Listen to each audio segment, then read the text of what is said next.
नमस्कार दोस्तों, SQL series में आपका बहुत बहुत स्वागत है। आज के इस वीडियो में हम लोग डिस्कस करेंगे डीबीएमएस के बहुत ही इंपॉर्टेंट टॉपिक एसक्यूएल कांस्टेंट के बारे में, जिसमें हम पढ़ेंगे कि कांस्टेंट क्या है और कांस्टेंट कितने प्रकार के होते हैं। उन सभी प्रकार के कांस्टेंट को आज हम one by one break down करेंगे। ओके, देखो, जितनी भी सारी बड़ी बड़ी जो कंपनी होती है उनका जो डाटा होता है वो मैनेज करता है डीबीएमएस, डाटाबेस मैनेजमेंट सिस्टम। जैसे कि किसी एम्प्लॉय की इंफॉर्मेशन को स्टोर करना हो, सेव करना हो, या किसी कस्टमर्स की डिटेल्स को मॉडिफाई करना हो, एक्सेस करना हो, या किसी प्रोडक्ट की डिटेल्स को डिलीट करना हो, वो सारी चीजें मैनेज करता है डीबीएमएस के थ्रू। देखो, पहले जब क्या होता था स्टूडेंट के केस में, तो क्या होता है, या एम्प्लॉय या किसी कस्टमर्स का, वो ऑफलाइन किसी रजिस्टर में सारा रिकॉर्ड करता था, राइट। तो वहां पर अगर किसी एक पार्टिकुलर एम्प्लॉय की डिटेल्स को फाइंड आउट करना, मॉडिफाई करना, तो वहां पर बहुत दिक्कत आता है। क्यों? हजारों और लाखों में किसी एक एम्प्लॉय की डिटेल्स को फाइंड आउट करना इम्पॉसिबल है। इसीलिए गाइज इस सारी चीजों को ना मैनेज करता है डीबीएमएस के थ्रू। तो डीबीएमएस के थ्रू ही ये सारी चीजें पॉसिबल होता है। इसीलिए आज हम डीबीएमएस के बहुत ही इंपॉर्टेंट टॉपिक एसक्यूएल कांस्टेंट के बारे में पढ़ेंगे कि कांस्टेंट क्या है और कांस्टेंट कितने प्रकार के होते हैं। देखो, अगर आप स्टूडेंट है, आपके स्कूल, कॉलेज या यूनिवर्सिटी में कंप्यूटर साइंस पढ़ाए जाते हैं, एसक्यूएल के रिलेटेड पढ़ाए जाते हैं, तो फिर ये वीडियो बहुत ही इंपॉर्टेंट है। अगर आप किसी प्रोग्रामर्स में या किसी कंप्यूटर इंस्टीट्यूट में अगर एसक्यूएल से रिलेटेड पढ़ भी रहे हो, अगर आप कंफ्यूज हो रहे हो वहां पर, तो ये वीडियो देखकर आपको आसानी से समझ में आ जाएगा कि एक्चुअली में एसक्यूएल कांस्टेंट होता क्या है। ओके, तो let's first start with definition, what are constant. तो यहां पर हम लोग सबसे पहले देखेंगे कि कांस्टेंट है क्या। What are constant.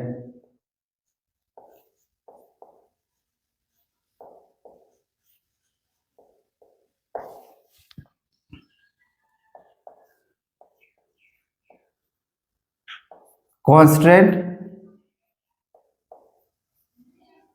are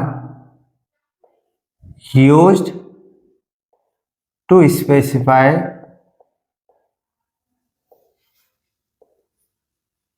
rules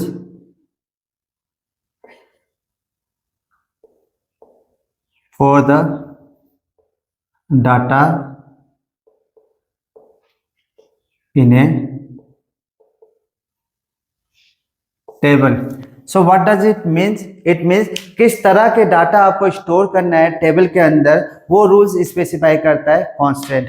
वो क्या करता है? रूल्स स्पेसिफाई करता है कि किस तरह के डाटा आपको स्टोर करना है टेबल के अंदर। मतलब अगर आपको अपने टेबल में अपने अकॉर्डिंग स्टोर करना है, जैसे कि कुछ कॉलम खाली चाहिए, कुछ कॉलम खाली नहीं चाहिए, सबकी ईमेल आईडी यूनिक होनी चाहिए, कुछ कॉलम में आपको डुप्लीकेट वैल्यू नहीं चाहिए, उस तरह के रूल्स अगर आपको लगानी है अपने टेबल में, उस तरह के रेस्ट्रिक्शन अगर आपको टेबल में लगानी है, तो फिर आपको कांस्टेंट का यूज करना पड़ेगा। क्योंकि कांस्टेंट क्या करता है? रूल्स प्रोवाइड करता है कि आप अनवांटेड डाटा स्टोर नहीं कर सकते हो टेबल के अंदर। ओके, उस हिसाब से आपको टेबल में डाटा स्टोर करना है जिस तरीके से कांस्टेंट का यूज किया है। ओके, तो ये होता है हमारा कांस्टेंट। बहुत ही यूनिक और बहुत ही इंपॉर्टेंट टॉपिक है ये कांस्टेंट, क्योंकि कांस्टेंट हर जगह यूज होता है। जितनी भी सारे आपने देखा होगा, फ्लिपकार्ट हो, अमेजन हो, या बड़ी बड़ी जो कंपनी होती है, वो सारे ना कांस्टेंट का इस्तेमाल करते हैं।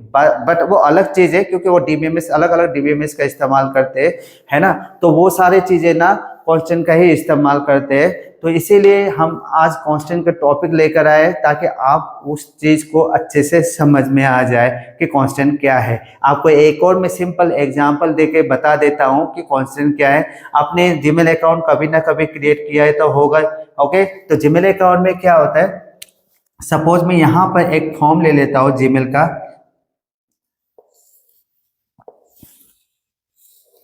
जीमेल का ये एक फॉर्म ले लेता हूँ।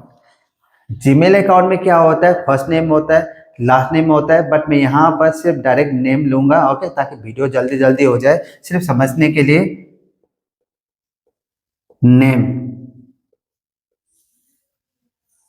Okay, name. यहाँ पर मैं दे देता हूँ जेंडर।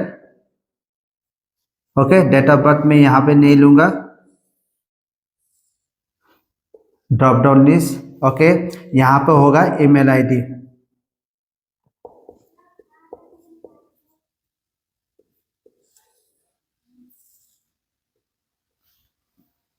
यहाँ पर होगा नेक्स्ट का बटन।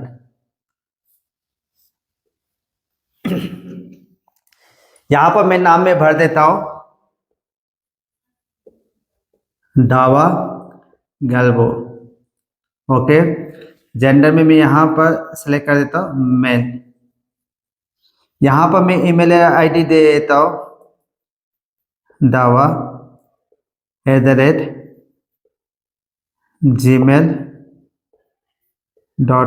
ओके, ये है जीमेल का एक सिंपल सा फॉर्म। और यहाँ पर जितने भी सारे जो वैल्यू देता है वो वैल्यू जैसे हम सबमिट करेंगे वो कहीं ना कहीं तो स्टोर होगा, राइट। तो जीमेल का भी एक टेबल रहता है, तो मैं पहले क्या होता है जीमेल का भी एक टेबल बना देता हूँ सर्वर, जहाँ पर सारा वैल्यू स्टोर होगा, डाटा स्टोर होगा। यहाँ पर मैं ना एक ही फील्ड लूंगा, ओके, सिर्फ ईमेल आईडी का, 3 नहीं लूंगा, जेंडर और नेम का। ओके, लेट्स सपोज ये ईमेल आईडी जीमेल के टेबल में ऑलरेडी है। ओके, यहाँ पर मैं दे देता हूँ dawa@gmail.com।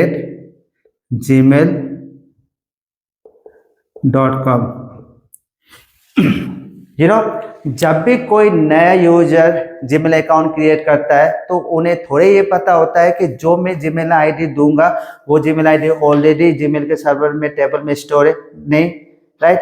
तो यहाँ पर मैं भी क्या कर देता हूँ dawa@gmail.com दे देता हूँ। और जैसे मैं यहाँ पर नेक्स्ट बटन पे क्लिक करूंगा तो ये जो अकाउंट है वो क्रिएट नहीं होगा। क्यों नहीं होगा? क्योंकि ये जो dawa@gmail.com है वो जीमेल के टेबल में ऑलरेडी स्टोर है, इसीलिए ये अकाउंट क्रिएट नहीं होगा। क्यों? क्योंकि यहाँ पे ना कॉन्स्टेंट का यूज किया है, जैसे कि यूनिक की कॉन्स्टेंट या प्राइमरी की कॉन्स्टेंट, इसका इस्तेमाल किया गया है। ओके, इसी वजह से क्या हुआ, ये वाला जो ईमेल है ना ये यहाँ पर स्टोर नहीं होगा, ये अकाउंट क्रिएट नहीं होगा। लेट्स सपोज ये टेबल में नहीं है। ओके, ये टेबल में नहीं है। ओके, लेट्स सपोज dawa@gmail.com यहाँ पर स्टोर नहीं है, तो ये आराम से ये वाला फॉर्म यहाँ पर अकाउंट क्रिएट होगा। बट अगर ये वाला ईमेल आईडी ऑलरेडी यहाँ पर स्टोर है, फिर भी मैं यहाँ पर ये ईमेल आईडी देकर नेक्स्ट बटन पे क्लिक करूंगा तो यहाँ पर क्या आएगा, this email ID is already exist, please choose a different email ID, right. इस तरीके का मैसेज आता है ना, वो कॉन्स्टेंट की वजह से ही होता है। अगर मैं यहाँ पर लेट्स सपोज में मेल नहीं देता हूँ, यहाँ पर मैं बिना जेंडर का सिलेक्ट किए नेक्स्ट बटन पे क्लिक करूंगा तो ये अकाउंट क्रिएट नहीं होगा। क्यों नहीं होगा? यहाँ पर रेड कलर का आता है, आपने देखा होगा कि this field is required, right. एक मैसेज आता है ना नीचे, दिस फील्ड इज रिक्वायर्ड। इसका मतलब क्या है कि बिना बिल भरे आप नेक्स्ट बटन पर क्लिक नहीं कर सकते हो, क्योंकि यहाँ पर भी कॉन्स्टेंट का यूज किया गया है। जैसे कि यहाँ पर कॉन्स्टेंट का यूज किया गया है, नॉट नॉल कॉन्स्टेंट। ओके, ये होता है हमारा कॉन्स्टेंट का बहुत ही इंपॉर्टेंट रूल्स, जिसके थ्रू से सारा चीजें मैनेज होता है गाइस।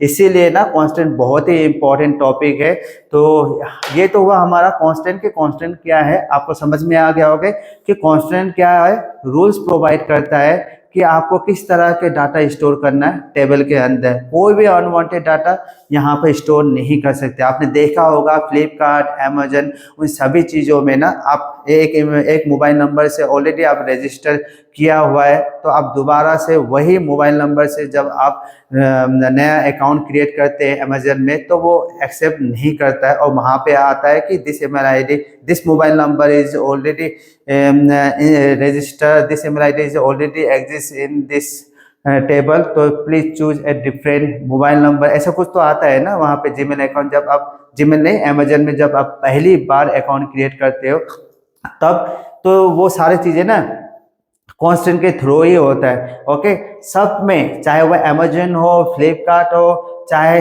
बड़ी बड़ी जो कंपनी होती है, उन सभी में एसक्यूएल कॉन्स्टेंट का इस्तेमाल किए जाते हैं। अभी यहाँ पर एसक्यूएल कॉन्स्टेंट में बहुत सारी चीज़ें भी आते हैं। ओके, वहाँ पर अलग अलग सॉफ्टवेयर के थ्रू डाटा को मैनेज किया जाता है।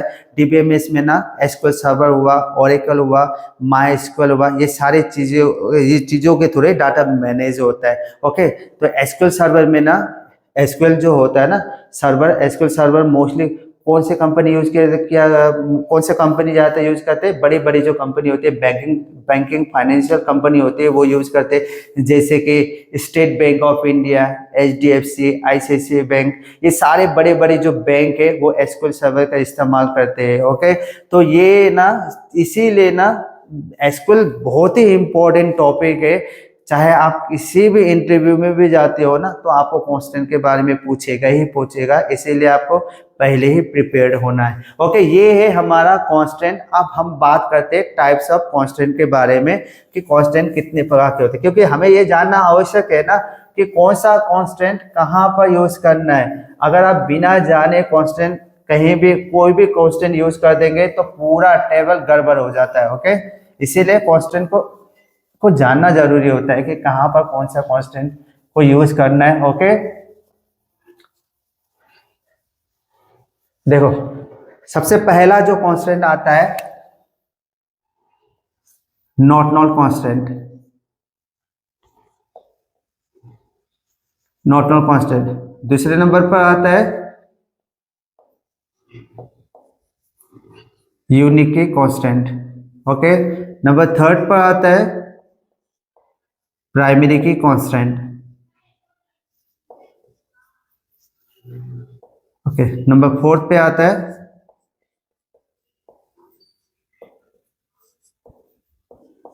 फॉरेन की कांस्टेंट। नंबर 5 पे आता है चेक कांस्टेंट।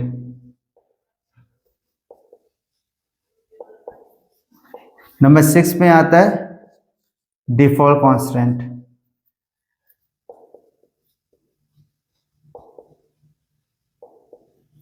सारे कांस्टेंट है। अब इन सारे कांस्टेंट को ना वन बाय वन हम समझते हैं। ओके, तो वन बाय वन मैं आपको बता देता हूँ कि ये नॉट नल कांस्टेंट कब कहाँ कैसे यूज करना है, और थियोरेटिकल के साथ साथ मैं आपको इसको एसक्यूएल सर्वर में प्रैक्टिकली कैसे करते हैं वो भी बता देता हूँ। Okay, so let's first start with not null constant. Not null constant. Null means empty, blank, और अगर नल के आगे नॉट लगा दे तो वो बन जाएगा नॉट नल कांस्टेंट। और इस नॉट नल कांस्टेंट्स को अगर आप किसी भी कॉलम में लगा दे तो फिर उस कॉलम को आप खाली नहीं छोड़ सकते, ब्लैंक नहीं छोड़ सकते आप, उसमें आपको कुछ ना कुछ वैल्यू इनपुट करना ही होगा।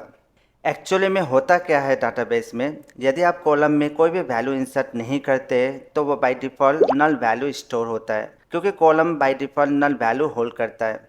सो that you have to put some value if use a not null constant, otherwise data will not accepted. For an example, आपने कई सारे वेबसाइट में देखा होगा, जब भी आप ऑनलाइन फॉर्म भरते हो तो वहाँ पर आपको कुछ ना कुछ फील्ड में स्टार सिंबल दिखाई देगा, राइट। तो इसका मतलब होता है मैंडेटरी, यानी कि आप उस फील्ड को खाली नहीं छोड़ सकते, उस फील्ड में आपको कुछ ना कुछ वैल्यू इनपुट करना ही होगा, वरना आपका फॉर्म सबमिट नहीं होगा, राइट। तो ये एक तरीके से आप कह सकते हैं नॉट नल कांस्टेंट। तो चलिए आपको टेबल के माध्यम से दिखाते हैं, यदि नॉट नल कांस्टेंट्स का यूज़ करते हैं तो टेबल में किस तरीके का वैल्यू इंसर्ट होगा। Create table, table name employee underscore tbl bracket open and close and within the bracket employee id int employee name varchar 50 not null। मैंने यहाँ पर नॉट नल कॉन्स्टेंट्स का यूज़ किया है एम्प्लॉय नेम में। Okay, salary, money, ये जो है इंट varchar मनी, ये सभी डाटा टाइप है। Okay, look at this query. मैंने एम्प्लॉय टीबीएल नाम का एक टेबल क्रिएट किया है। यहाँ पर मैंने 3 कॉलम्स लिए हैं, employee ID, name and salary, right। After executing this query, table look like this। Employee name को हम यहाँ पर as a not null constant use किया है। ओके, यदि मैं इस टेबल के फर्स्ट रो में कोई वैल्यू इंसर्ट करता हूँ, जैसे कि एम्प्लॉय आईडी 1, एम्प्लॉय नेम दावा एंड सैलरी 35,000, जो वैल्यू मैंने यहाँ पर दिया है कॉलम्स में वो इस टेबल में इंसर्ट होगा या नहीं, यहाँ वैल्यू इंसर्ट होगा टेबल में, राइट। फिर से अगर मैं दूसरी रो में कोई वैल्यू इंसर्ट करता हूँ, जैसे कि एम्प्लॉय आईडी 2, एम्प्लॉय नेम में मैं अभी कोई वैल्यू इंसर्ट नहीं करूँगा, इस कॉलम को मैं अभी ऐसे ही खाली छोड़ देता हूँ। Okay, and salary 25,000। अब ये वैल्यू टेबल में इंसर्ट होगा या नहीं, जो वैल्यू मैंने दिया है वो टेबल में स्टोर होगा या नहीं, नहीं होगा। क्यों? क्योंकि एम्प्लॉय नेम के फील्ड को मैंने यहाँ पर ब्लैंक छोड़ा है।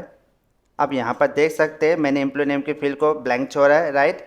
हम इस कॉलम को ब्लैंक नहीं छोड़ सकते क्योंकि हमने एम्प्लॉय नेम के कॉलम में नॉट नल कॉन्स्टेंट्स का यूज़ किया है, इसीलिए हम इस कॉलम को इग्नोर नहीं कर सकते। इसमें हमें कुछ ना कुछ वैल्यू इनपुट करना ही होगा, कुछ ना कुछ वैल्यू इंसर्ट करना ही होगा, वरना डाटा इंसर्ट नहीं होगा। एम्प्लॉय आईडी और सैलरी में अगर हम कोई वैल्यू इंसर्ट ना भी करें तो डाटा इंसर्ट हो जाएगा। जैसे कि मैं यहाँ पर एम्प्लॉय आईडी और सैलरी में कोई वैल्यू इनपुट नहीं करूँगा, इसे मैं ऐसे खाली छोड़ दूँगा और सिर्फ मैं एम्प्लॉय नेम में वैल्यू इनपुट करूँगा, ओके, लाइक रोहन। इसके बावजूद भी यहाँ डाटा टेबल में स्टोर हो जाएगा, राइट, क्योंकि मैंने इन दोनों कॉलम्स एम्प्लॉय आईडी और सैलरी में नॉट नल कॉन्स्टेंट्स का यूज़ नहीं किया है, इसीलिए हम इसे खाली छोड़ सकते हैं, लेकिन एम्प्लॉय नेम की कॉलम को नहीं। ओके, ये तो हुआ थियोरेटिकली। तो चलिए अब मैं आपको प्रैक्टिकली करके दिखाऊंगा एसक्यूएल सर्वर में कि नॉट नल कॉन्स्टेंट्स की क्वेरी कैसे लिखे जाते हैं एसक्यूएल सर्वर में। Okay, so let's open SQL server. तो सबसे पहले हम यहाँ पर एक डाटाबेस क्रिएट करेंगे। Okay, click on new query, create database, database name employee, select all and execute. Command completed successfully. Let's see the database. Right click, refresh. See, employee database created.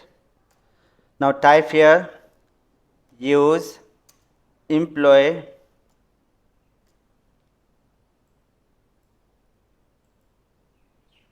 अब हम यहाँ पर टेबल क्रिएट करेंगे employee database के अंदर।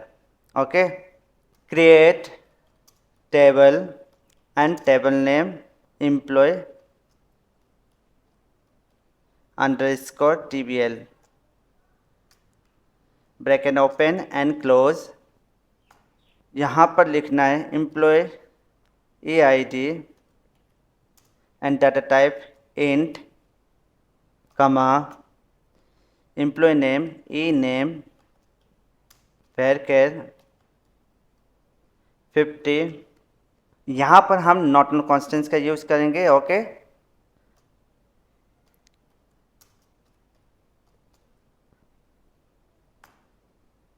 Salary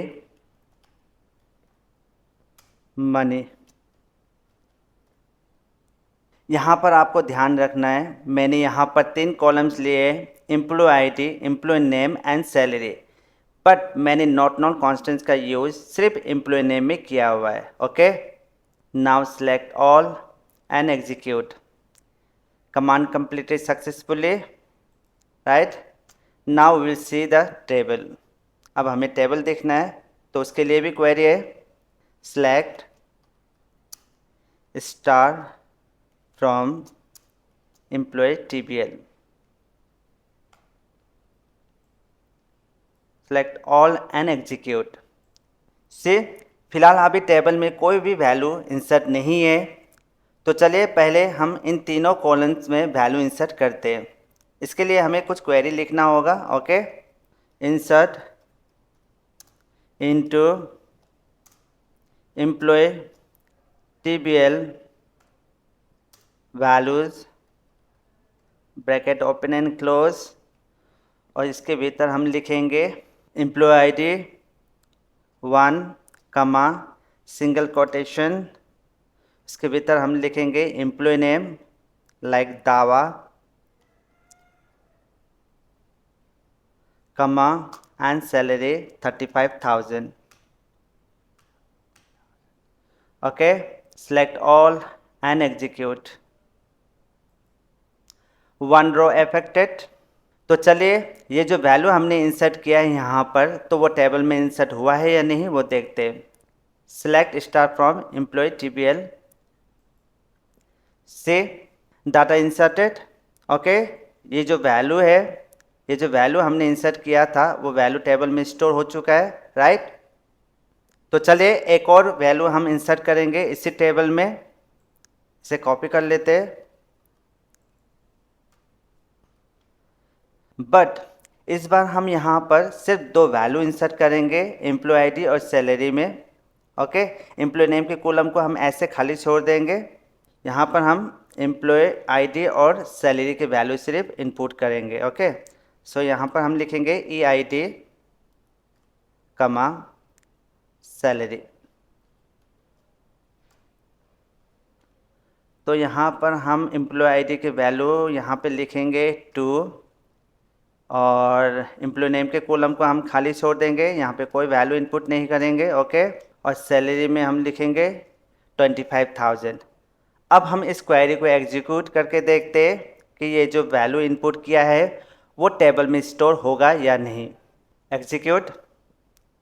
से error message show can not insert the value null into column E name, यानी कि इसका मतलब ये है कि एम्प्लॉय नेम की कॉलम में आप नल वैल्यू इंसर्ट नहीं कर सकते हो। आप इस कॉलम को खाली नहीं छोड़ सकते हो, इसमें आपको कुछ ना कुछ वैल्यू इंसर्ट करना ही होगा। ऐसा क्यों?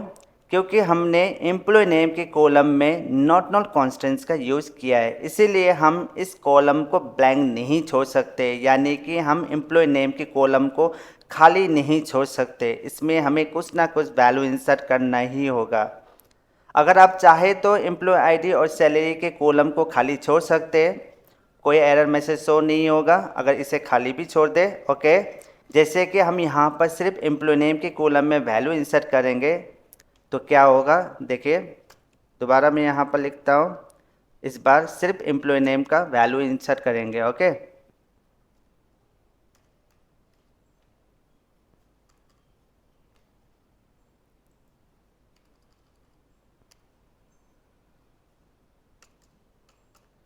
यहाँ पर हम एम्प्लॉय नेम का नाम लिखेंगे Rohan. Select all and execute. से 1 रो अफेक्टेड, ये वैल्यू भी इंसर्ट हो गया टेबल में। ओके, सिर्फ सेकेंड वाला जो है वो इंसर्ट नहीं हुआ है क्योंकि हमने यहाँ पर ब्लैंक छोड़ा है। ओके, एम्प्लॉय नेम में। तो चलिए हम टेबल को फिर एक बार देखते हैं कि वैल्यू इंसर्ट हुआ है या नहीं। Select star from employ TPL, execute. से आप यहाँ पर देख सकते हैं एम्प्लॉय आईडी और सैलरी में नल वैल्यू स्टोर हुआ है, राइट। हमने आगे भी बताया था आपको कि column by default null value store करता है अगर उस कॉलम में कोई भी वैल्यू इंसर्ट नहीं करे तो, अगर उस कॉलम को खाली छोड़ दे तो। इसीलिए नॉट नल कॉन्स्टेंट्स का यूज़ किया जाता है कॉलम में ताकि उस कॉलम को इग्नोर ना कर सके। Now let's move on to the next constant, unique constant. Unique constant, नाम से ही पता चल रहा है कि यहाँ यूनिक वैल्यू स्टोर करता है, right. The value must be unique if use a unique constant, मतलब वैल्यू यूनिक होनी चाहिए यदि आप यूनिक कॉन्स्टेंट्स का उपयोग करते हैं। इसमें आप डुप्लीकेट वैल्यू एंटर नहीं कर सकते। ओके, जो भी वैल्यू हम टेबल में इंसर्ट करेंगे वो डिफरेंट होनी चाहिए, रिपीटेड नहीं। यूनिक कॉन्स्टेंट्स में हम 3 चीज़ ध्यान में रखनी है जो बहुत ही इंपॉर्टेंट है। पहला है all values in a column must be unique, column में सभी वैल्यू यूनिक होनी चाहिए। और दूसरा, it allow at least 1 null value, unique constants में हम एटलीस्ट 1 नल वैल्यू एंटर कर सकते हैं, एक से ज़्यादा नहीं। ओके, वो मैं आपको बताऊंगा आगे प्रैक्टिकल में। और तीसरा है जो बहुत ही इंपॉर्टेंट है, a table can have more than 1 set of unique keys, यानी कि एक टेबल में हम एक से अधिक यूनिक की सेट कर सकते हैं, जैसे कि mobile number, email ID, PAN card, Aadhaar card, driving licence.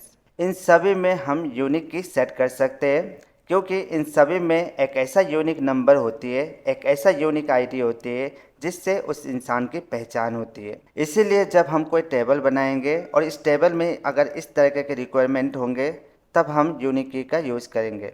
But अगर स्टूडेंट के केस में हम बात करें, 4th स्टैंडर्ड या 10th स्टैंडर्ड के बच्चे की बात अगर हम करें तो मोबाइल नंबर और ईमेल आईडी को हम यूनिक नहीं मान सकते क्योंकि कभी कभी क्या होता है कि एक ही घर में दो बच्चे अपने फादर का मोबाइल नंबर या मदर का ईमेल आईडी दे देते हैं, जिसके कारण उन दोनों का मोबाइल नंबर और ईमेल आईडी सेम हो जाता है और वो यूनिकनेस नहीं रह जाता।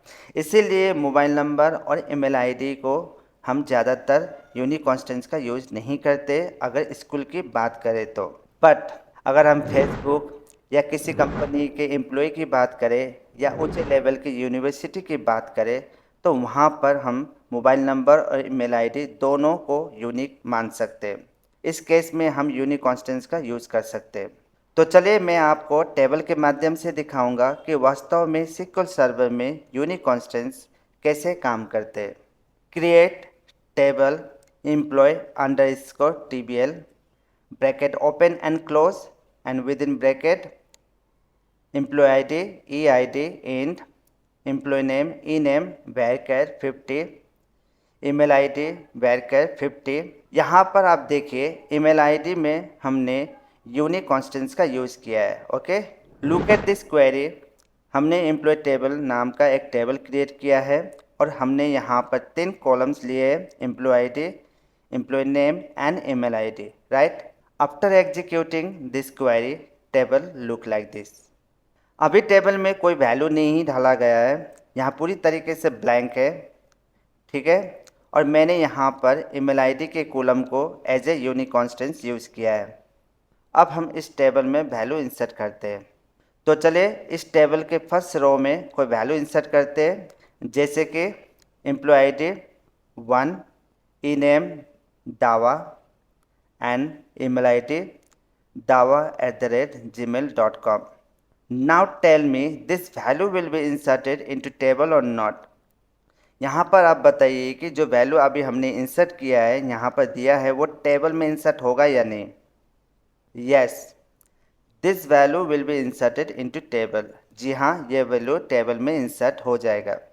बट अगर हम दूसरी रो में कोई वैल्यू इंसर्ट करते हैं, जैसे कि employee ID 2, employee name Rihan, और यहाँ पर हम यही सेम ईमेल आईडी इनपुट करेंगे, कुछ चेंज नहीं करेंगे। ओके, जो ईमेल आईडी हमने यहाँ पर दिया था वही सेम ईमेल आईडी हम यहाँ पर देंगे।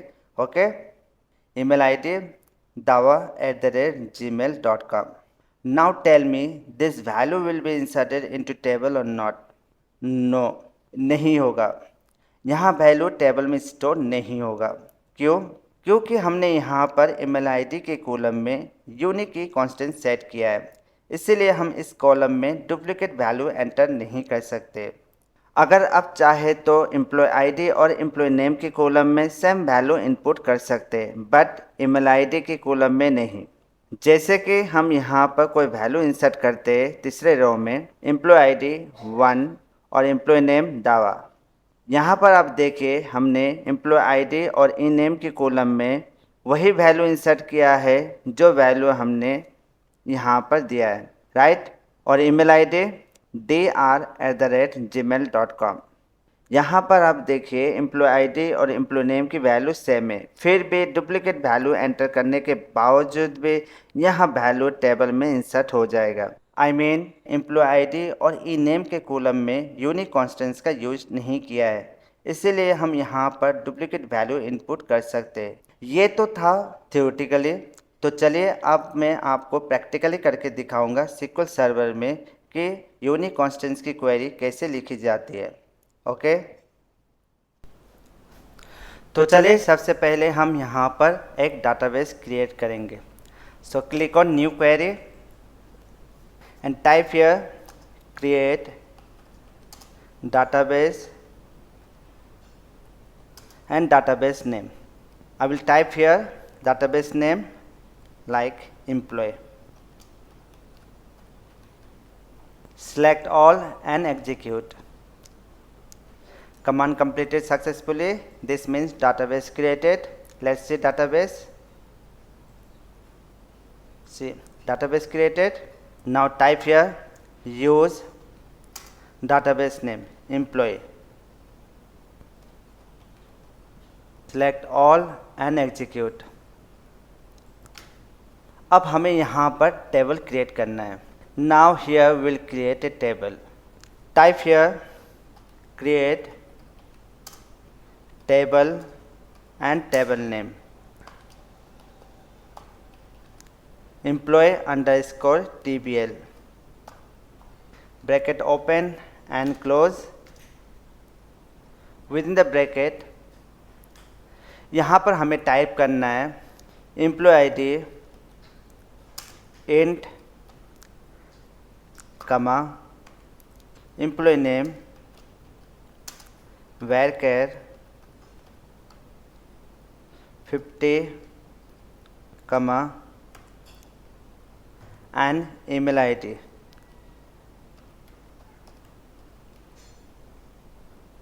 email ID varchar 50. Here मैं यहाँ पर email ID को as a unique constant set करूँगा. Okay, unique. Now select all and execute. Command completed successfully. Table created. Table create हो चुका है. Now let's say table. Select star from table name. What is my table name? Employee underscore TBL.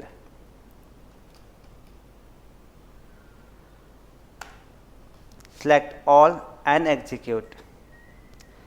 से फिलहाल अभी table में कोई value insert नहीं है, तो चलिए पहले हम इन तीनों कॉलम्स में वैल्यू इंसर्ट करते हैं. तो इसके लिए हमें कुछ क्वेरी लिखना होगा. Insert into table name employee underscore TBL values bracket open and close and type here employee ID 1. मैं यहाँ पर employee ID 1 टाइप करता हूँ. Okay, employee ID 1 comma single quotation mark employee name दावा single quotation mark and type here email ID dawa@gmail.com. select all and execute. one row affected. तो चलिए ये जो वैल्यू हमने अभी इनपुट किया है, जो इंसर्ट किया है, वो टेबल में स्टोर हुआ है या नहीं वो देखते हैं. select all and execute. से data inserted. employee ID 1, employee name Dawa and email ID dawa@gmail.com. The value inserted. एक और वैल्यू इंसर्ट करते हैं. Okay, copy and paste here. employee ID 2, employee name Rihan. यहाँ पर हम यही ईमेल आईडी रहने देते हैं. ओके, यहाँ पर हम कुछ चेंज नहीं करेंगे. ओके, उसके बाद हम देखेंगे कि क्या एरर आता है. Okay, so now select all and execute. Say violation of unique key constant. Can not insert duplicate key in object employ TBL. I mean आप एम्प्लॉय अंडरस्कोर TBL में डुप्लीकेट वैल्यू एंटर नहीं कर सकते. ये जो value है table में already exist है. dawa@gmail.com. This value is already exist in employee table, इसलिए डाटा इंसर्ट नहीं हो रहा है. और जैसे ही मैं यहाँ पर कुछ चेंज कर देता हूँ ईमेल आईडी में, let's suppose dr@gmail.com. Now let's execute this query. one row affected. Say the value inserted into this table. Employee ID 2, employee name Rihan, email ID dr@gmail.com. You know, email ID के column में हम दोबारा same value insert नहीं कर सकते, but employee ID और ई name के column में सेम वैल्यू हम दोबारा इंसर्ट कर सकते हैं. हम यहाँ पर कुछ चेंज नहीं करेंगे एम्प्लॉय आईडी और ई नेम में. इसे हम ऐसे रहने देते, सिर्फ ईमेल आईडी में हम चेंज करेंगे. ओके, लाइक DR के बदले हम यहाँ पर लिखते हैं PR. ओके, यहाँ पर हम एम्प्लॉय आईडी और ई नेम में कुछ चेंज नहीं करेंगे. सिर्फ चेंज किया है तो हमने ईमेल आईडी में। Okay, now let's execute this query. से 1 रो अफेक्टेड। तो चलिए देखते हैं ये जो वैल्यू है वो टेबल में इंसर्ट हुआ है या नहीं। Select all and execute. से यहाँ पर हमने एम्प्लॉय आईडी और इनेम में सेम वैल्यू इंसर्ट किया है। जैसे कि यहाँ पे देखिए एम्प्लॉय आईडी में 2 ऑलरेडी एग्जिस्ट है, फिर भी हमने यहाँ पर 2 वैल्यू इंसर्ट किया हुआ है। वैसे ही सेम हमने एम्प्लॉय नेम में किया हुआ है। रिहान जो ऑलरेडी एग्जिस्ट है, दोबारा हमने यहाँ पर इंसर्ट किया रिहान नाम से, राइट। फिर भी यहाँ वैल्यू इंसर्ट हो रहा है। बट जब हम यहाँ पर ईमेल आईडी पे अगर सेम वैल्यू इंसर्ट करते हैं तो वो इंसर्ट नहीं होता है। क्यों? क्योंकि हमने ईमेल आईडी में यूनिक कांस्टेंट का यूज़ किया है, इसीलिए हम इस कॉलम में डुप्लीकेट वैल्यू एंटर नहीं कर सकते। तो चलिए, हमने आगे थ्योरेटिकल में आपको बताया था कि यूनिक कांस्टेंट्स में कम से कम हम एटलीस्ट 1 नल वैल्यू स्टोर कर सकते हैं, राइट। वही चीज़ अभी हम आपको प्रैक्टिकली करके बता रहा हूँ। ओके, यहाँ पर हमने बताया कि एटलीस्ट 1 नल वैल्यू स्टोर कर सकता है। तो चलिए हम ईमेल आईडी में एक नल वैल्यू इनपुट करते हैं। Okay, NUL। नाउ लेट्स सी इसे एग्जीक्यूट करने के बाद एरर मैसेज होता है या टेबल में ये वैल्यू स्टोर होता है, करके देखते हैं। Okay, select all and execute. से 1 रो अफेक्टेड, दैट मीन्स ये वैल्यू जो है वो टेबल में इंसर्ट हो चुका है। देखिए, see a null value is store in email ID column, right. Email ID के कॉलम में एक नल वैल्यू स्टोर हो चुका है। अब दोबारा मैं उसी कॉलम में दूसरा नल वैल्यू इंसर्ट करता हूँ तो देखिए क्या एरर आता है। ओके, तो यहाँ पर हम कुछ चेंज कर देंगे जिससे पता चल जाएगा। ओके, यहाँ पर मैं कुछ लिख दूँगा। यहाँ पर लिखूँगा मैं एम्प्लॉय आईडी 3 और एम्प्लॉय नेम में मैं यहाँ पर लिखूँगा Ayush. Now let's execute this query. से violation of unique key constant can not insert duplicate key in employee table, यानी कि हम यहाँ पर एक से अधिक नल वैल्यू स्टोर नहीं कर सकते। आई मीन यूनिक कांस्टेंट में हम एटलीस्ट 1 नल वैल्यू स्टोर कर सकता है, एक से ज़्यादा नहीं। It allow only 1 null value. Okay, ये तो हुआ यूनिक कांस्टेंट। अगले वीडियो में हम बात करेंगे प्राइमरी की के बारे में। Now let's move on to the next constant, primary key constant. Primary की में क्या होता है? यूनिक प्लस नॉट नल, इन दोनों का कम्बिनेशन होता है प्राइमरी की में। यानी कि प्राइमरी की में एक तो वैल्यू यूनिक होनी चाहिए और दूसरा नॉट नल।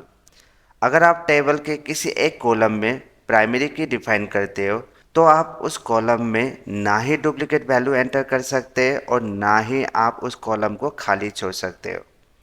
उसमें आपको कुछ ना कुछ वैल्यू एंटर करना ही होगा, तभी वो वैल्यू वो डाटा टेबल में स्टोर होगा, वरना नहीं। अगर आप स्टूडेंट्स हैं तो लास्ट में मैं आपको नोट्स दूंगा, आप वो लिख सकते हो। तो इसके लिए आपको वीडियो अंत तक देखना होगा। जब भी DBMS की बात आती है तो सबसे ज़्यादा जो इम्पोर्टेंट की को मान्यता दी जाती है वो है प्राइमरी की। क्यों इम्पोर्टेंट दी जाती है? इसकी बहुत सारी वजह है, बट मैं आपको ऐसी 4 वजह बताऊंगा। 2 तो मैंने अभी आपको बता दिया है, फिर भी मैं आपको एक और बार बता देता हूँ ताकि आपको और रिवीजन हो जाए।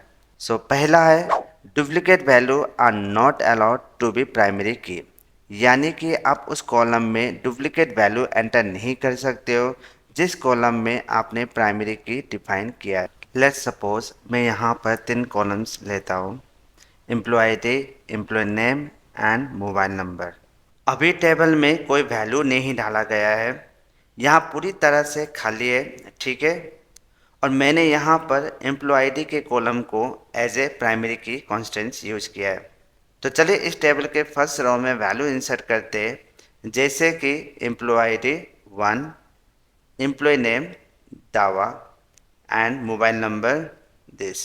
पहली रो में डुप्लीकेट वैल्यू का तो कोई सवाल ही नहीं आता, प्लस तीनों कॉलम्स को हमने यहाँ पर खाली नहीं छोड़ा है, उसमें हमने ये वैल्यू भर दिया है। इसीलिए ये वैल्यू टेबल में इंसर्ट हो जाएगा। This value will be inserted into table, okay. But अगर हम सेकेंड रो में एम्प्लॉय आईडी के वैल्यू 1 इंसर्ट करते हैं, जो वैल्यू हमने ऑलरेडी इंसर्ट किया हुआ है फर्स्ट रो में, राइट, और एम्प्लॉय नेम रिहान, और यहाँ पर हम मोबाइल नंबर में दे देते हैं 9562487521। Now tell me this value will be inserted into table or not? No, नहीं होगा। यहाँ वैल्यू टेबल में स्टोर नहीं होगा। क्यों?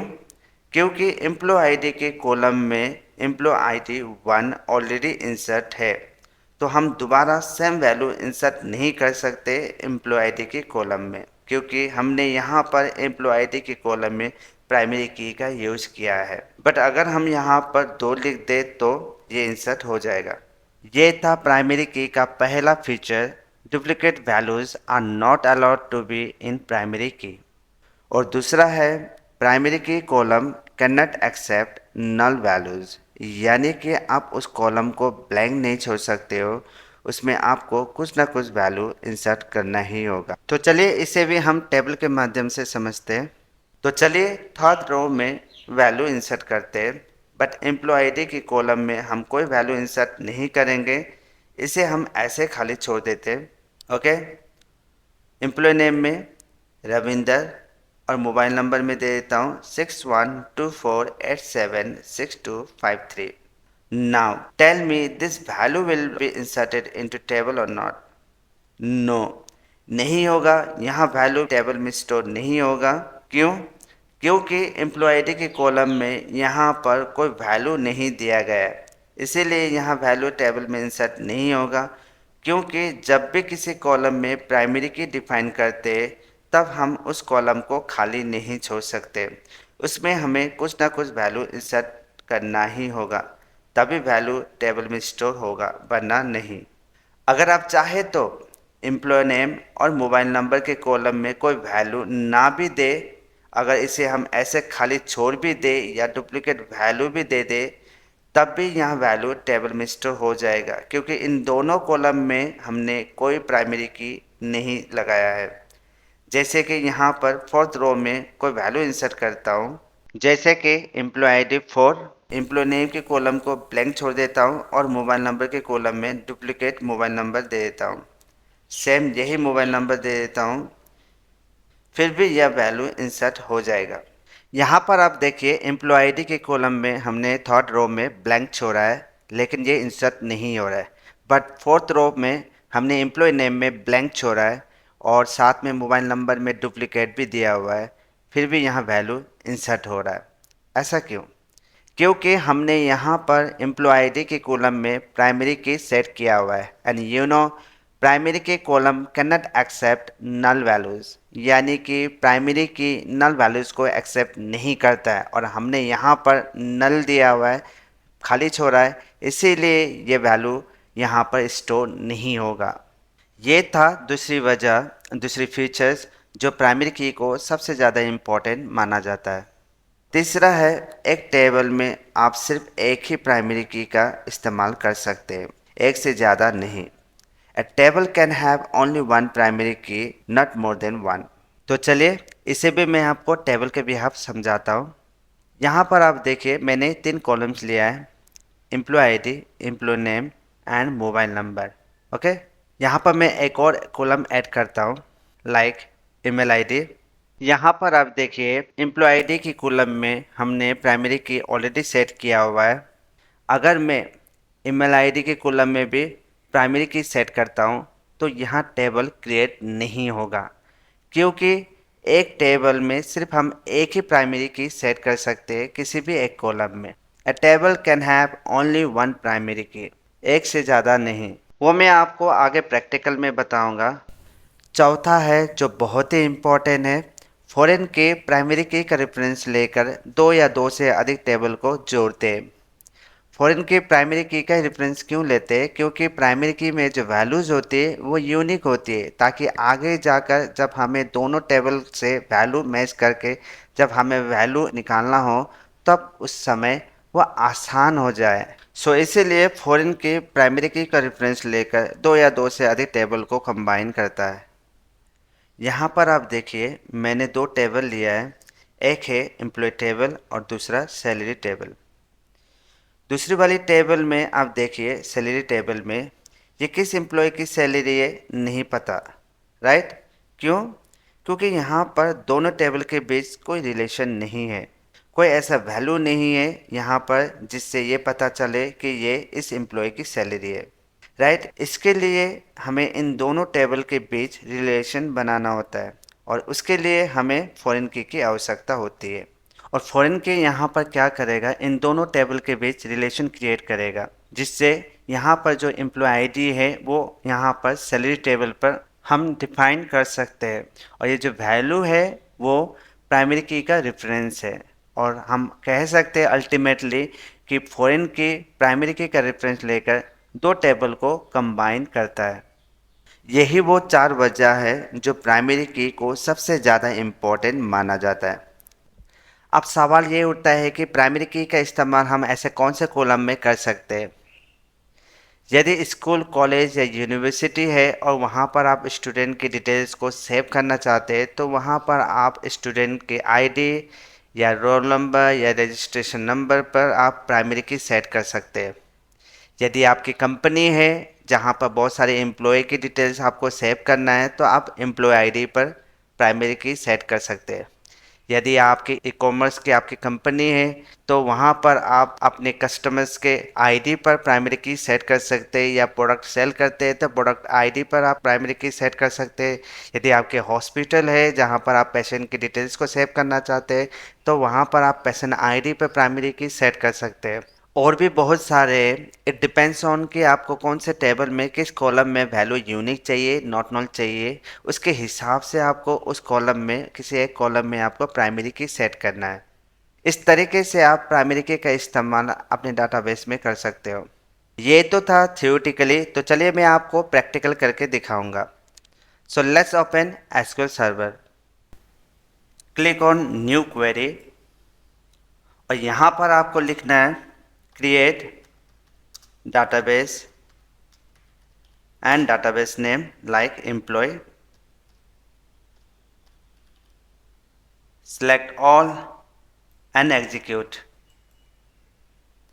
Command completed successfully, database create हो चुका है। यहाँ पर अगर आपको देखना है डाटाबेस क्रिएट हुआ है या नहीं तो आप लेफ्ट साइड पर देख सकते हो, यहाँ पर डाटाबेस लिखा हुआ है, इस पर आपको क्लिक करना है एंड रिफ्रेश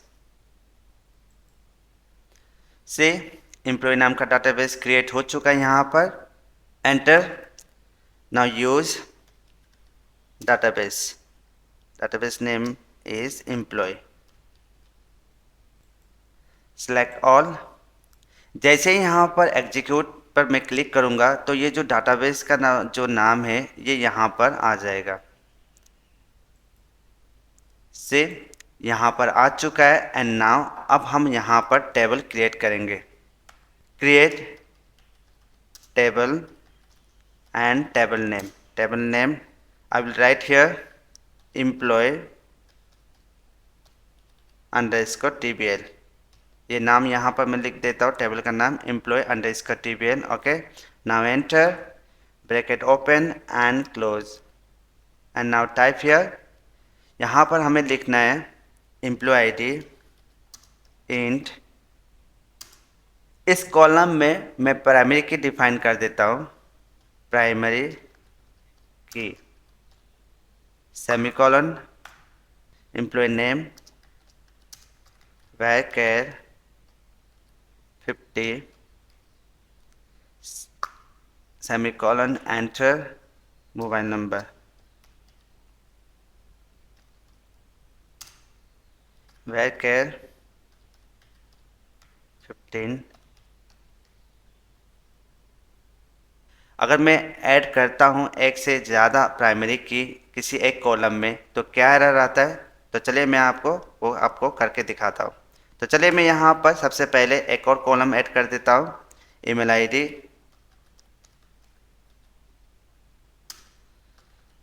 varchar 50। इस कॉलम में भी मैं प्राइमरी की डिफाइन कर देता हूं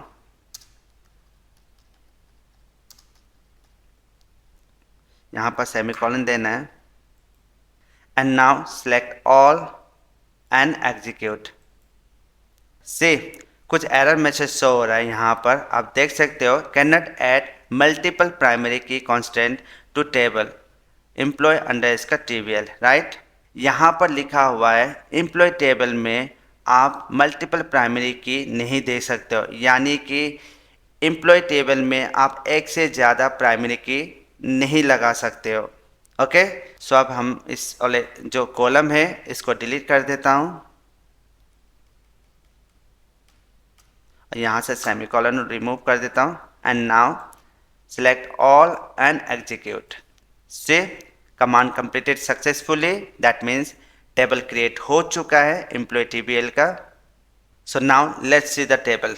तो चलिए हम टेबल को देखते हैं कि टेबल क्रिएट हुआ है कि नहीं। तो उसके लिए कुछ क्वेरी है, select star from employ TBL, table के नाम। इस वाले टेबल को हमें देखना है कि ये टेबल क्रिएट हुआ है कि नहीं यहाँ पर। सो सेलेक्ट ऑल एंड एग्जीक्यूट। से यहाँ पर सारे कॉलम्स शो हो रहा है, यानी कि टेबल क्रिएट हो चुका है। फिलहाल अभी टेबल में कोई भी वैल्यू इंसर्ट नहीं है, पूरी तरह से खाली है, ब्लैंक है। तो चलिए पहले हम इन तीनों कॉलम्स में वैल्यू इंसर्ट करते हैं। उसके लिए हमें कुछ क्वेरी लिखना होगा, insert into table name employee TBL values bracket open and close and type here। तो यहाँ पर मैं लिखता हूँ सबसे पहले employ ID 1 comma single quotation mark और उसके भीतर हमें देना है एम्प्लॉय नेम लाइक दावा। यहाँ पर हमने सिंगल कोटेशन मार्क दिया हुआ है और आगे सिंगल कोटेशन मार्क नहीं दिया हुआ है। तो ये सारे जो फंडा है वो हमने आगे ही टॉपिक पे बता चुका हूँ, तो वो आप देख लेना वहाँ पर कि क्यों हमने यहाँ पर सिंगल कोटेशन मार्क दिया हुआ है और यहाँ पर क्यों नहीं। एंड कमा एंड मोबाइल नंबर 8742156328। तो यहाँ पर भी मुझे सिंगल कोटेशन मार्क देना होगा।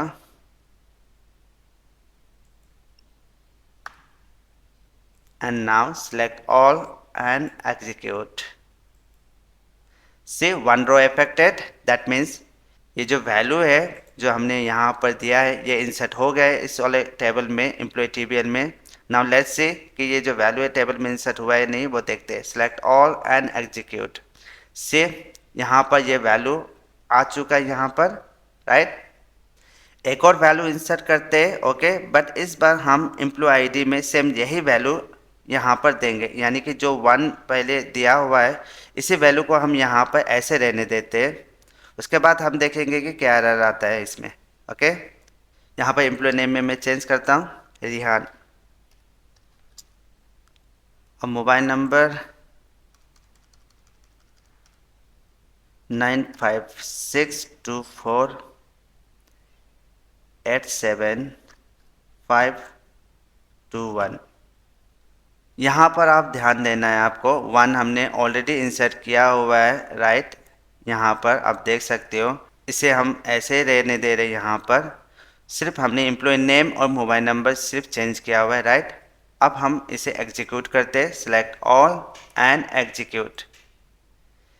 से यहाँ पर कुछ एरर मैसेज आया हुआ है, violation of primary key constant PK employ, यानी कि can not insert duplicate key in object employ TBL, यानी कि आप डुप्लीकेट वैल्यू एंटर नहीं कर सकते हो एम्प्लॉय टेबल में, क्योंकि 1 जो है वो ऑलरेडी इंसर्ट हो चुका है, राइट।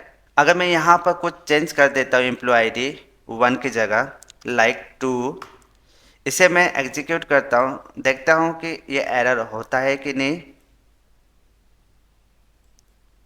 से 1 रो अफेक्टेड, यानी कि जो वैल्यू है वो इंसर्ट हो चुका है जो हमने एम्प्लॉय ID 2 दिया हुआ था, right. Select all and execute.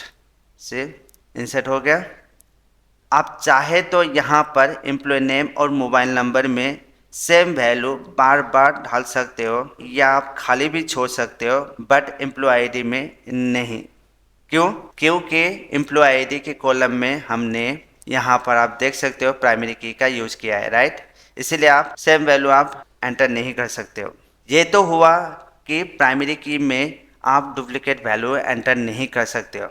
अब मैं आपको दिखाऊंगा यहाँ पर कि आप प्राइमरी की जब डिफाइन करते हैं किसी कॉलम में तो आप उस कॉलम को खाली नहीं छोड़ सकते हो। कैसे? तो चलिए मैं यहाँ पर एम्प्लॉय आईडी के कॉलम को खाली छोड़ देता हूँ, यानी कि ब्लैंक छोड़ देता हूँ। उसके बाद देखेंगे क्या एरर आता है। तो डाटाबेस में डीबीएमएस में जो ब्लैंक होते वो यहाँ पर नल होते, तो यहाँ पर मैं नल लिखता हूँ। ओके, इसके बाद एम्प्लॉय नेम में मैं यहाँ पर लिखता हूँ रविंदर, एंड मोबाइल नंबर भी मैं यहाँ पर चेंज कर देता हूँ 6124876253. Now let's execute this query.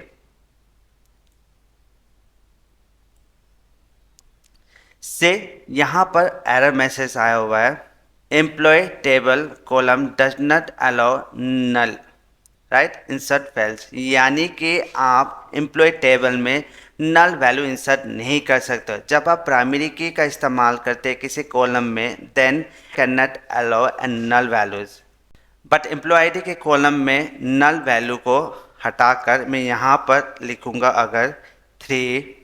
तो चलिए इसे एग्जीक्यूट करते।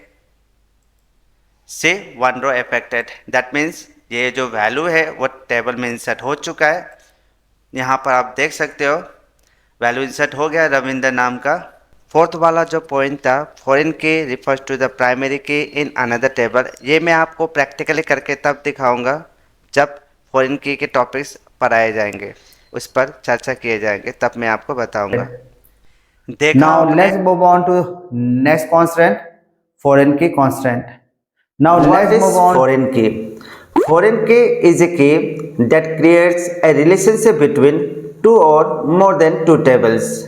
मतलब फॉरेन की एक ऐसा की है, एक ऐसा एट्रीब्यूट्स है जो दो या दो से अधिक टेबल्स के बीच संबंध बनाती है। यानी कि अगर हमें दो या दो से अधिक टेबल्स को आपस में जोड़ना हो, दोनों टेबल्स के बीच रिलेशनशिप क्रिएट करना हो, तब फॉरेन की का यूज किया जाता है। लेट्स सपोज हमारे पास ये 4 अलग अलग टेबल्स है। अगर हमें इन चारों टेबल्स को एक दूसरे के साथ कनेक्टेड करना हो, यानी कि आपस में जोड़ना हो, तब हम क्या करते हैं, फॉरेन की का यूज़ करते हैं यहाँ पर। क्यों? क्योंकि फॉरेन की का काम ही है दो या दो से अधिक टेबल्स के बीच रिलेशनशिप क्रिएट करना, यानी कि संबंध बनाकर रखना। ओके, अब रिलेशनशिप क्रिएट क्यों किया जाता है और कैसे किया जाता है वो आगे वीडियो में हम बताएंगे। First let's finish the definition. Foreign की का डेफिनेशंस बहुत सारा है। नंबर 1 पे मैंने आपको बता दिया है कि फॉरेन की इज ए की that creates a relationship between 2 और मोर देन 2 टेबल्स। और दूसरे नंबर पर है, इन सिंपल वर्ड्स में, foreign key is used to make the relation between 2 tables. In another words, तीसरे नंबर पर, foreign key is used to create the link 2 tables together. Okay, I told you here 3 definitions. Any one of these definitions you can say and write in your exam or interviews.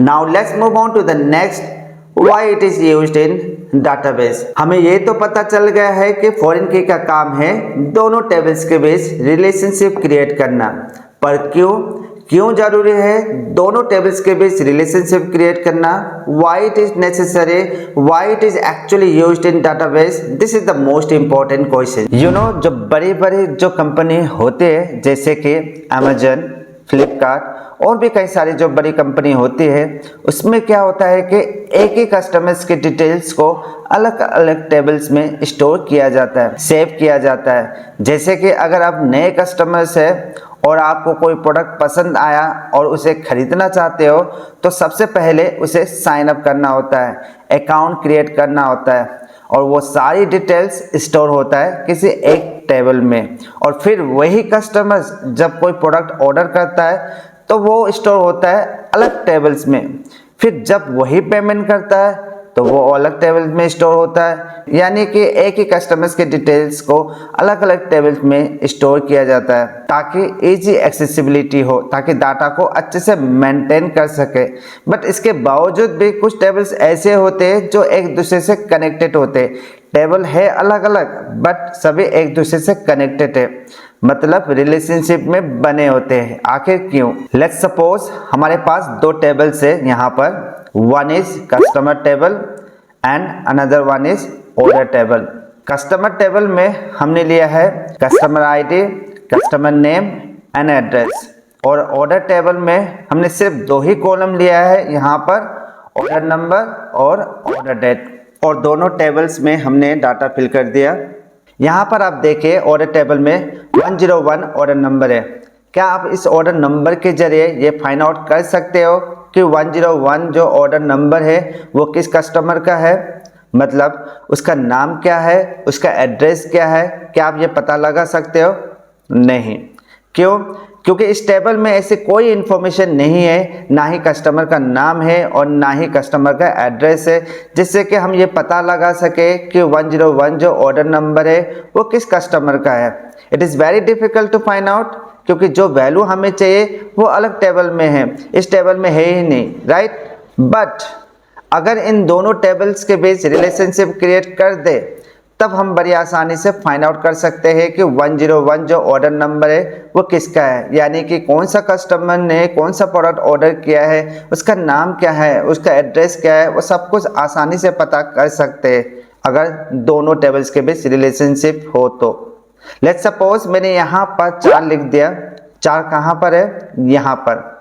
इसका मतलब हुआ 101 जो order number है वो आयुष पांडे का है, वो रहता का है बेंगलोर में। तो इस तरीके के दो अलग अलग टेबल्स से वैल्यू निकालने के लिए दोनों टेबल्स के बीच रिलेशनशिप क्रिएट किया जाता है।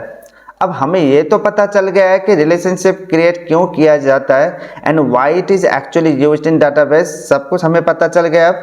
अब हम जानेंगे दोनों टेबल्स के बीच रिलेशनशिप क्रिएट कैसे किया जाता है, यानी कि दोनों टेबल्स के बीच रिलेशनशिप क्रिएट करने के लिए क्या क्या करना है डाटाबेस में। ओके, यहाँ पर आप देखिए ऑर्डर टेबल में सिर्फ 2 ही कॉलम्स है, order number and order date. अगर आपको इस टेबल को कस्टमर टेबल से जोड़ना है तो सबसे पहले आपको ऑर्डर टेबल में एक कॉलम लेना होगा, और इस कॉलम का नाम मैं रख देता हूँ कस्टमर आईडी। जरूरी नहीं है कि आपको यही नाम लिखना है, आप कुछ भी नाम लिख सकते हो अपने अकॉर्डिंग। बट अगर आप कस्टमर टेबल्स में जो कस्टमर आईडी है सेम वही नाम अगर आप यहाँ पर लिखते हो तो इससे क्लियर हो जाएगा कि आपको यहाँ पर इसकी वैल्यू इनपुट करनी है, यानी कि कस्टमर टेबल्स के कस्टमर आईडी के वैल्यू आपको यहाँ पर इनपुट करनी है। ओके, अब इस कॉलम को एज ए फॉरेन की सेट कर देना है और ऑर्डर नंबर को एज ए प्राइमरी की। अब ऑर्डर टेबल को कस्टमर टेबल के साथ जोड़ने के लिए, रिलेशनशिप बनाने के लिए कस्टमर टेबल के किसी एक कॉलम में प्राइमरी की सेट करना होगा, बिकॉज फॉरेन की रिफर टू द प्राइमरी की इन अनदर टेबल, यानी कि फॉरेन के दूसरे टेबल के प्राइमरी की को रिफर करता है। बहुत बार ये इंटरव्यू में भी पूछा जाता है, बहुत बार ये एग्जाम में भी पूछा जाता है कि which key is used to maintain the referential integrity. Answer is foreign key. Okay, इसलिए हमें यहाँ पर क्या करना है, कस्टमर टेबल के किसी एक कॉलम को प्राइमरी की बनाना होगा, तभी रिलेशनशिप क्रिएट कर पाएंगे, वरना नहीं। सो हमने यहाँ पर कस्टमर टेबल के इस कॉलम को कस्टमर आईडी को एज ए प्राइमरी की बना दिया।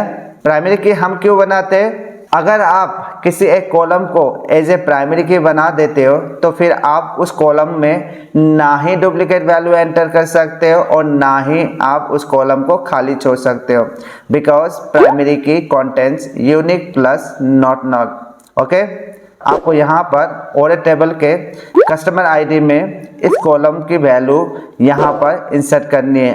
क्यों? क्योंकि फॉरेन की कहाँ से रेफरेंस ले रही है? प्राइमरी की से। इसीलिए आपको यहाँ पर वही वैल्यू देनी है जो वैल्यू यहाँ पर है। लेट्स सपोज मैंने यहाँ पर कस्टमर आईडी 2 लिखा, तो ये एग्जीक्यूट होगा या नहीं, हो जाएगा। कैसे? क्योंकि ये जो कस्टमर आईडी 2 है वो यहाँ पर एग्जिस्ट है, राइट। अब आप आसानी से फाइंड आउट कर सकते हैं कि ये जो 101 ऑर्डर नंबर है वो किसका है। यहाँ पर आप देखिए 101 ऑर्डर नंबर में कस्टमर आईडी 2 है। इसका क्या मतलब है? ये जो कस्टमर आईडी 2 है वो किसका है? राहुल शर्मा का, और रहता कहाँ है? मुंबई। ओके, बट अगर आप यहाँ पर कस्टमर आईडी 10 लिखोगे तो ये एक्सेप्ट नहीं करेगा। आपको यहाँ पर वही वैल्यू डालनी है जो कस्टमर टेबल्स के कस्टमर आईडी में है। आप चाहे तो इस कॉलम को खाली छोड़ सकते हो, कोई इशू क्रिएट नहीं होगा क्योंकि फॉरेन की एक्सेप्ट नल वैल्यू। ये तो हुआ थ्योरी पोर्शन, अब मैं आपको प्रैक्टिकली करके दिखाऊंगा। सो now let's open SQL server. तो सबसे पहले हमें एक डाटाबेस क्रिएट करना है और उसके अंदर 2 टेबल्स क्रिएट करना है। एक है कस्टमर टेबल और दूसरा है ऑर्डर टेबल। तो चलिए सबसे पहले डाटाबेस क्रिएट कर लेता हूँ। New query, create database and database name. Database का नाम दे देता हूँ यहाँ पर customer. Select all and execute. Commands completed successfully, that means database यहाँ पर क्रिएट हो चुका है। आप यहाँ पर देख सकते हो कस्टमर्स डाटाबेस नेम आ चुका है, राइट। अब हमें इस डाटाबेस को यूज़ करना है ताकि उसके अंदर टेबल क्रिएट कर सके। Use customer. यहाँ पर आप देखिए फिलहाल बाय डिफ़ॉल्ट मास्टर सेलेक्ट है। जैसे ही मैं इसे एग्जीक्यूट करूँगा तो ये जो कस्टमर है वो यहाँ पर आ जाएगा। से इस डाटाबेस का नाम यहाँ पर आ गया। एंड नाउ सबसे पहले टेबल क्रिएट करना है हमें, तो उसके लिए create table and table name. यहाँ पर मैं टेबल का नाम दे देता हूँ customer_tbl bracket open and bracket close. अब हमें यहाँ पर इसके अंदर कॉलम्स और उसका डाटा टाइप डिफाइन करना है। Customer ID int. इस कॉलम को मैं यहाँ पर एज ए प्राइमरी की सेट कर देता हूँ ताकि फॉरेन की रेफरेंस ले सके इस कॉलम से। ओके, प्राइमरी की कमा एंड नाउ कस्टमर नेम।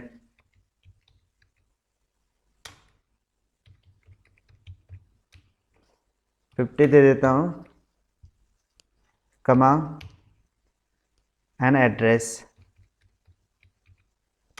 बैरकर दे देता हूँ इसका भी। Now select all and execute. Table create हो गया। अब हम यहाँ पर देखेंगे टेबल को। Select star from table name. Select all and execute। Okay, यहाँ पर स्टार सिंबल गलत आ रहा है तो इसे यहाँ पर ऐसे कर देता हूँ। And now select all and execute. से यहाँ पर आप देख सकते हो टेबल क्रिएट हो चुका है और उसका कॉलम नाम भी आ चुका है, customer ID, customer name and address. फिलहाल सारे कॉलम खाली है। अब हमें इस कॉलम में वैल्यू इंसर्ट करना है, तो उसके लिए क्वेरी है insert into customer tbl values bracket open and close. और यहाँ पर हमें वैल्यू इंसर्ट करना है। तो सबसे पहला है कस्टमर आईडी 1 कमा सेमीकोलन।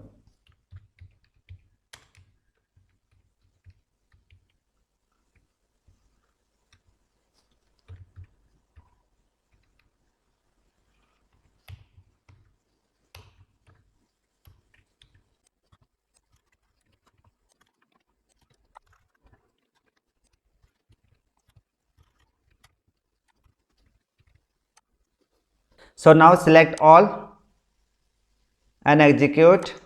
से यहाँ पर 4 रोज अफेक्टेड हो चुका है, दैट मीन्स जो वैल्यू हमने यहाँ पर दिया था वो इंसर्टेड हो चुका है। Let's see the table, execute.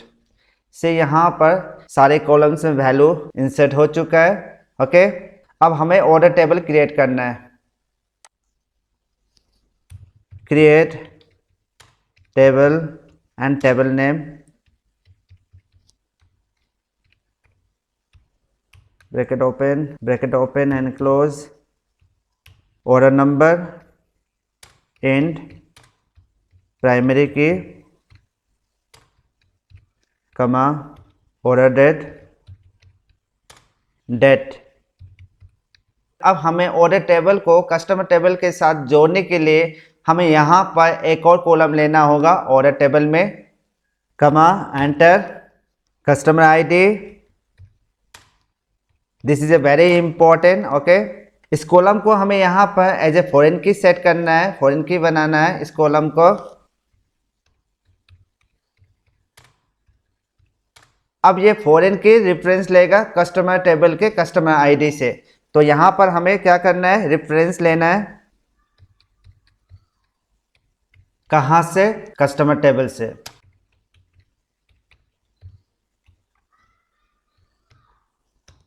और यहां पर होगा ब्रैकेट के अंदर कस्टमर टेबल के कस्टमर आईडी। क्यों?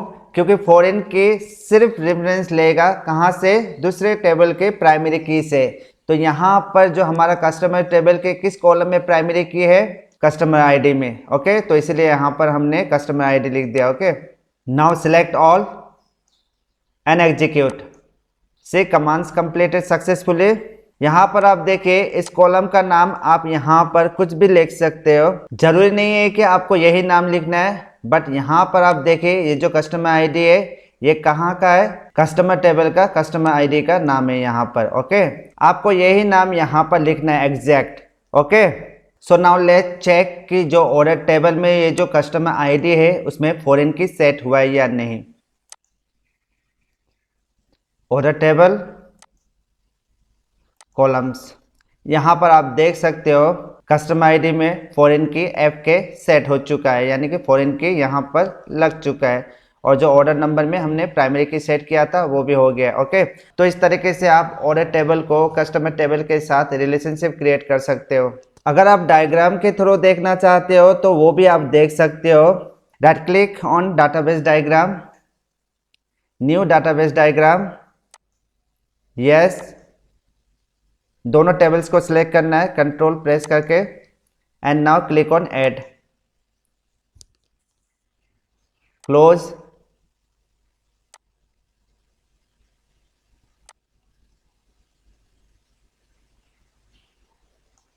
अब इस टेबल के बिहाफ भी आप समझ सकते हो कि अब ऑर्डर टेबल कस्टमर टेबल के साथ जुड़ चुका है, यानी कि दोनों टेबल के बीच अब रिलेशनशिप क्रिएट हो चुका है।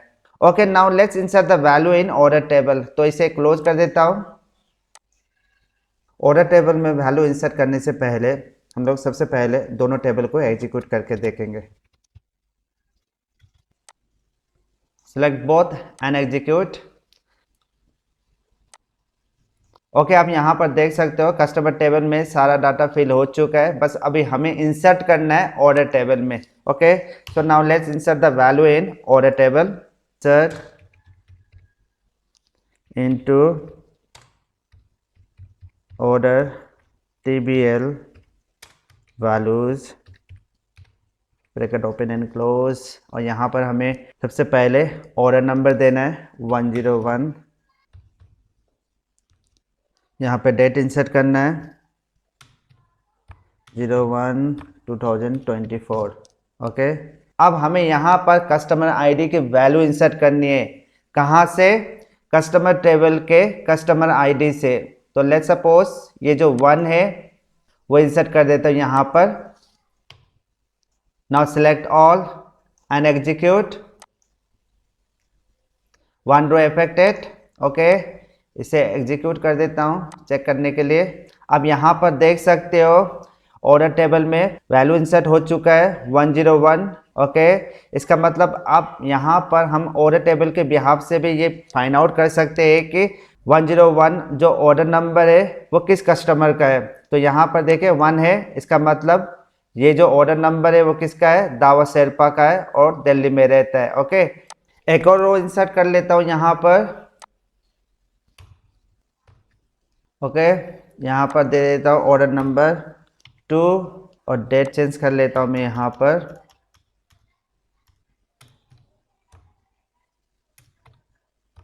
2024 और यहाँ पर मैं लिख देता हूँ कस्टमर ID 10। फिर ये इंसर्ट होगा या नहीं, let's say select all and execute। से insert statement conflicted with the foreign key constant, यानी कि फॉरेन की वजह से यहाँ पर कस्टमर आईडी में कॉन्फ्लिक्टेड आ रहा है, एरर आ रहा है। क्यों? क्योंकि कस्टमर टेबल के कस्टमर आईडी में 10 है ही नहीं। आप यहाँ पर देख सकते हो कस्टमर आईडी के यहाँ पर कस्टमर आईडी में 10 है ही नहीं, इसलिए ये एरर आ रहा है। आपको यहाँ पर वही वैल्यू इंसर्ट करना है जो वैल्यू कस्टमर टेबल के कस्टमर आईडी में है। ओके, लेट्स सपोज मैं यहाँ पर कस्टमर आईडी की जो वैल्यू है वो चेंज कर देता हूँ, यानी कि यहाँ पर 2 है, वो 2 यहाँ पर मैं लिख देता हूँ and then execute and let's see कि एरर आएगा कि नहीं। See 1 row affected, that means ये वैल्यू इंसर्ट हो गया है वहाँ पर। से यहाँ पर 102 जो डेट है और कस्टमर आईडी 2 है वो आ गया। तो ये था पूरा फॉरेन की कांस्टेंट के बारे में। Now let's move on to next constant, check constant. Check constant का यूज वैल्यू को चेक करने के लिए किया जाता है। अब किस तरह के वैल्यू को चेक किया जाता है? फॉर एन एग्जाम्पल, अगर हमें एज लिमिट लगाना है किसी एक स्पेसिफिक कॉलम में कि जिसका एज 18 से बड़ा है, सिर्फ उस यूजर्स का डाटा इंसर्ट हो उस कॉलम में, और जिसका एज 18 से छोटा है उसका डाटा इंसर्ट ना हो, तो उस कंडीशन में हम चेक कांस्टेंट का यूज कर सकते हैं। लेट्स सपोज हमारे पास 3 कॉलम्स है, स्टूडेंट का रोल नंबर, स्टूडेंट का नाम एंड एज। अब हमने यहाँ पर इस कॉलम में एज के कॉलम में कंडीशन लगा दिया, चेक ब्रैकेट के भीतर age greater than equal to 18। अब इस कंडीशन को लगाने के बाद अगर मैं यहाँ पर फर्स्ट रो में 26 एंटर कर देता हूँ तो ये इंसर्ट हो जाएगा। बट अगर मैं यहाँ पर सेकंड रो में 16 एंटर कर दूंगा तो ये इंसर्ट नहीं होगा। क्यों? क्योंकि ये 18 से छोटा है। यहाँ पर आप देखिए इस कॉलम में जो भी वैल्यू इंसर्ट होगा वो इस कंडीशन के अकॉर्डिंग इंसर्ट होगा। एक और कंडीशन आप यहाँ पर दे सकते हो, अगर आप यहाँ पर चाहते हो कि 18 से बड़ा हो एज और 60 से छोटा हो, तो यहाँ पर क्या होगा कंडीशन, चेक ब्रैकेट के भीतर age greater than equal to 18 and लिखना है, आपको टाइप करना है। Okay, age less than equal to 60। अब इस कंडीशन के अकॉर्डिंग जिसका एज 18 से बड़ा है और जिसका एज 60 से छोटा है, सिर्फ उसी का डाटा यहाँ पर इंसर्ट होगा और दूसरा नहीं। ओके, अगर यहाँ पर कोई भी 60 से ऊपर वैल्यू इंसर्ट करेगा तो उनका वैल्यू यहाँ पर इंसर्ट नहीं होगा। उसी तरीके से आप स्टेट, जेंडर और सैलरी में भी लगा सकते हो। लेट्स सपोज अगर हमें स्टेट में लगाना है, जैसे कि सिर्फ असम और दिल्ली स्टेट के जितने भी यूजर्स है सिर्फ उन्हीं का डाटा इंसर्ट हो यहाँ पर और दूसरे स्टेट की नहीं, तो फिर कंडीशन क्या होगा। अब इस कंडीशन के अकॉर्डिंग यहाँ पर क्या होगा, सिर्फ असम और दिल्ली स्टेट के यूजर्स का वैल्यू सिर्फ यहाँ पर इंसर्ट होगा। यहाँ पर आप देखिए, अगर आप यहाँ पर पंजाब एंटर करते हो तो फिर आपका डाटा इंसर्ट नहीं होगा, बट अगर आप यहाँ पर असम एंटर करते हो तो फिर आपका डाटा इंसर्ट हो जाएगा। तो चलिए अब हम इसे प्रैक्टिकली करते हैं। Let's open SQL server. सबसे पहले आपको डाटाबेस क्रिएट करना है। क्रिएट डाटाबेस, डाटाबेस का नाम यहाँ पर मैं दे देता हूँ स्टूडेंट। सेलेक्ट करना है आपको and execute. Okay, commands completed successfully, that means database create हो गया है। यहाँ पर स्टूडेंट नाम का रिप्लेस कर देना है आपको। आप यहाँ पर देख सकते हो स्टूडेंट नाम का डाटाबेस क्रिएट हो चुका है। अब हमें इस स्टूडेंट को यूज़ करना है, इस डाटाबेस को। तो उसके लिए यहाँ पर क्या लिखना है आपको, यूज़ और डाटाबेस का नाम स्टूडेंट, क्योंकि हमें इस डाटाबेस के अंदर टेबल क्रिएट करना है तो इसके लिए हमें इन्हें यूज़ करना होगा। Select and execute, save. Okay, यहाँ पर स्टूडेंट का डाटाबेस का नाम आ गया है। अब हमें क्या करना है, इस डाटाबेस के अंदर टेबल क्रिएट करना है। तो उसके लिए यहाँ पर आपको टाइप करना है क्रिएट टेबल। टेबल का नाम मैं यहाँ पर दे देता हूँ student underscore TBL, bracket open and close. और यहाँ पर मैं 3 कॉलम लूँगा, रोल नंबर, स्टूडेंट का नाम और एज।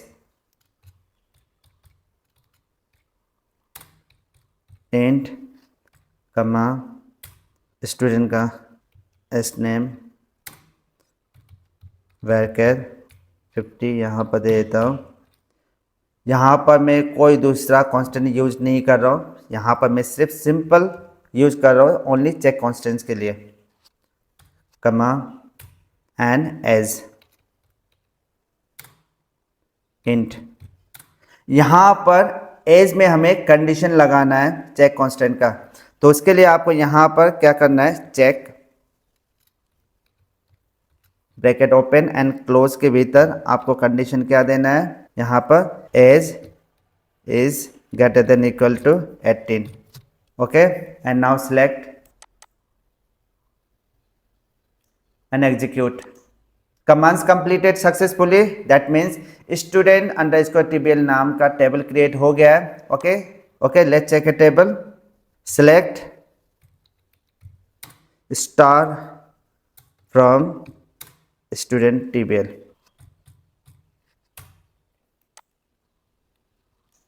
एग्जीक्यूट। फिलहाल अभी टेबल में जो कॉलम्स है वो बिल्कुल ब्लैंक है। अब हमें इस कॉलम में वैल्यू इंसर्ट करना है इस चेक कंडीशंस के अकॉर्डिंग। ओके, तो यहाँ पर आपको लिखना है insert into student TBL values, bracket open and close. अब ब्रैकेट के भीतर आपको लिखना है सबसे पहले roll number 1 comma single quotation के भीतर होगा स्टूडेंट का नाम दावा शेरपा। ओके, यहाँ पर एज में टाइप कर देता हूँ 26। ओके, 26 यहाँ पर मैं एंटर कर देता हूँ। Select this and execute. 1 row affected, that means ये जो वैल्यू है वो स्टूडेंट टेबल में इंसर्ट हो चुका है। Let's check, execute. यहाँ पर आप देख सकते हो रोल नंबर 1 दावा शेरपा 26 इंसर्ट हो गया। Okay, now let's insert 1 more value. अब इस बार हम जिसका एज 18 से छोटा है उसका वैल्यू यहाँ पर इंसर्ट करेंगे। Okay, roll number 2 Rahul Sharma, age यहाँ पर एंटर कर देता हूँ लेस देन 18। ओके, यहाँ पर एंटर कर देता हूँ 16। Now select all and execute. See, data has not been inserted. Why? Because this age is not satisfied on these conditions, right?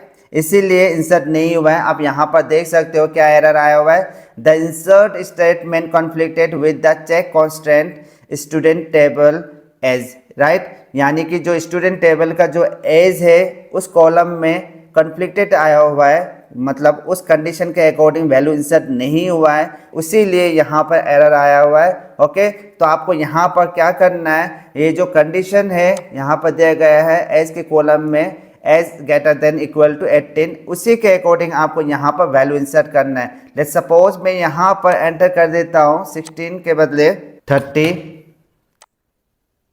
तो ये इंसर्ट हो जाएगा।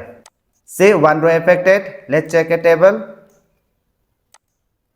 से यहाँ पर डाटा इंसर्ट हो गया है जिसका एज 30 है। ओके, तो इस तरीके से आप चेक कांस्टेंट का यूज करके टेबल में एक कंडीशन लगा के उसके अकॉर्डिंग वैल्यू को इंसर्ट कर सकते हैं। उसी तरीके से आप स्टेट, जेंडर और सैलरी में भी लगा सकते हो। ओके, चलिए अब मैं यहाँ पर आपको स्टेट के अकॉर्डिंग कैसा करना है, कंडीशन चेक करना है, वो यहाँ पर दिखा देता हूँ। सबसे पहले मैं इसे कॉपी कर देता हूँ। ओके, क्योंकि हमें जो स्टूडेंट TBL का जो डाटाबेस है उसे डिलीट करना है, फिर से हमें क्रिएट करना है। ओके, तो यहाँ पर डिलीट कर दिया मैंने। ओके ओके, डिलीट हो गया है। रिफ्रेश कर देता हूँ एक बार। ओके, यहाँ पर न्यू क्वेरी एंड पेस्ट कर देता हूँ। फिर से हमें यहाँ पर उसी तरीके से चीज़ें फॉलो करना है। पहले डाटाबेस क्रिएट करना है, फिर उसके बाद यूज स्टूडेंट एंड नाउ यहाँ पर जो एज है इस कॉलम को डिलीट कर देना है आपको, और यहाँ पर स्टेट वेरकेर में यहाँ पर दे देता हूँ 20, ओके। यहाँ पर आपको कंडीशन देना है check state, okay, select all and execute incorrect syntax near. हमें यहाँ पर ये चीज़ नहीं देनी है, ओके। यहाँ पर इन ऑपरेटर यहाँ पर लगानी है एंड देन ब्रैकेट के भीतर आपको इसे डिफाइन करना है, ओके। यहाँ पर ब्रैकेट क्लोज करना है and then select all and execute. Okay, commands completed successfully. So now let's insert the value in this table. Okay, student table.